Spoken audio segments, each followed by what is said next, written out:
Hello good morning everyone. मैं आपका दोस्त पवित्रा पोरवाल वापस आ गया हूँ एक नई वीडियो को लेके। जैसे कि आपको पता होगा कि मैंने लास्ट डे भी एक वीडियो डाली थी जो थी एक हिस्ट्री के हेमू के ऊपर है, एक हेमू जो रूलर था। और आज मैं आ गया हूँ एक जियोग्राफी के एक टॉपिक को लेकर जो है रिस्टोरेशन एंड रीजनरेशन। तो ये जो एक नया टॉपिक मैं बताने जा रहा हूँ रिस्टोरेशन एंड रीजनरेशन का, ये आपकी जियोग्राफी से रिलेटेड है। अभी 8th में है, ये है एक नेचुरल रिसोर्सेज नाम के चैप्टर पे, तो हम उसको पढ़ेंगे। स्टार्ट करते हैं रिस्टोरेशन से।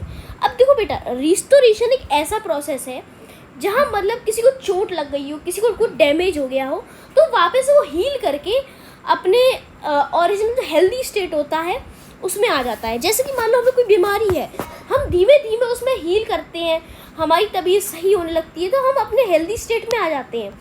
तो ये जो प्रोसेस होता है नेचर में, ये होता है रिस्टोरेशन। अभी हम आसपास के इकोसिस्टम और जब हम बात की जाए, जैसे पेड़ पे बात की जाए, अगर कोई पेड़ बर्न हो गया या थोड़ा सा जल गया हो लेकिन अभी भी जिंदा हो, वो क्या होगा, धीमे धीमे अपने आप को रिस्टोर करेगा और उसमें धीमे धीमे फिर से नई पत्तियां आने लगेंगी, यानी वो फिर से अपने आप को रिस्टोर कर लेगा। आप वर्ड से थोड़ा समझ सकते हैं।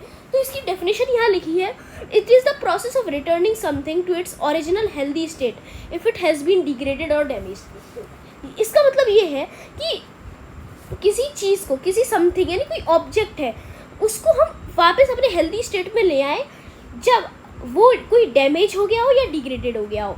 एक हम अपने ह्यूमन में एक एग्जांपल बताया जाए तो जैसे कि हमारे हाथ में, अगर कोई हाथ में हो, कहीं बॉडी पे कट लग गया हो, तो वो धीमे धीमे वूंड सही होता रहता है। जैसे वूंड कहेंगे, अगर कोई कट लग गया और कोई घाव हो जाता है तो वो धीमे धीमे हील करेगा।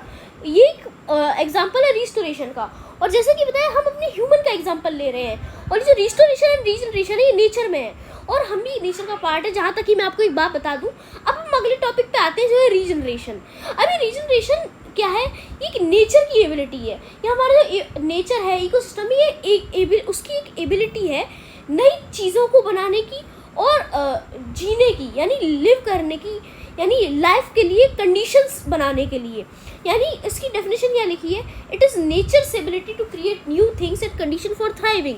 जैसे कि अगर कोई ट्री यानी पेड़ मरता है तो क्या होता है, वो धीमे धीमे वो पेड़ वापस जिंदा हो जाएगा।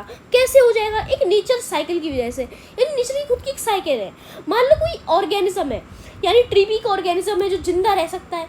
फिर कोई ऑर्गेनिज्म है, ऑर्गेनिज्म मतलब क्या होता है कि आसपास के सारे जीव जंतु जो जीवित रह सकते हैं, यानी जो जिंदा है, जो लाइव है, अभी वो जिनमें लाइफ है, तो कोई ऑर्गेनिज्म अगर बनता है तो क्या होता है, वो एक वेस्ट के रूप में कभी मिट्टी के ऊपर इकट्ठा हो जाता है, आपको पता है। तो छोटे छोटे जो और ऑर्गेनिज्म होते हैं जिन्हें डीकम्पोजर कहते हैं, वो इस वेस्ट को क्या करते हैं, डीकम्पोज करते हैं। वो धीमे धीमे उसमें रिस्पायर करते हैं, उसे कन्वर्ट करते हैं ह्यूमस में। ह्यूमस क्या है, एक nutrient rich dark coloured substance है, यानी इसके अंदर बहुत सारे न्यूट्रिएंट है, विटामिन, कार्ब, मतलब बहुत प्रकार के न्यूट्रिएंट्स।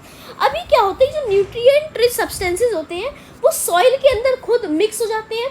और मान लो वहाँ कोई सॉइल पे सीड गिरा तो क्या होता है, ये सब जो होते हैं, ये जो सॉइल होती है उसमें जो ये सब ये सीड पड़ेंगे तो ये बढ़िया न्यूट्रिएंट्स प्रोवाइड करते हैं उस सीड को, और धीमे धीमे वहाँ पेड़ उगने लगते हैं। तो ये क्या होता है, क्या वो कोई पेड़ मरा और वो पेड़ वापस जिंदा हो गया, मतलब वो ही पेड़ नहीं कह सकते हैं, मतलब और नए ट्रीज, कोई नए ऑर्गेनिजम्स आए।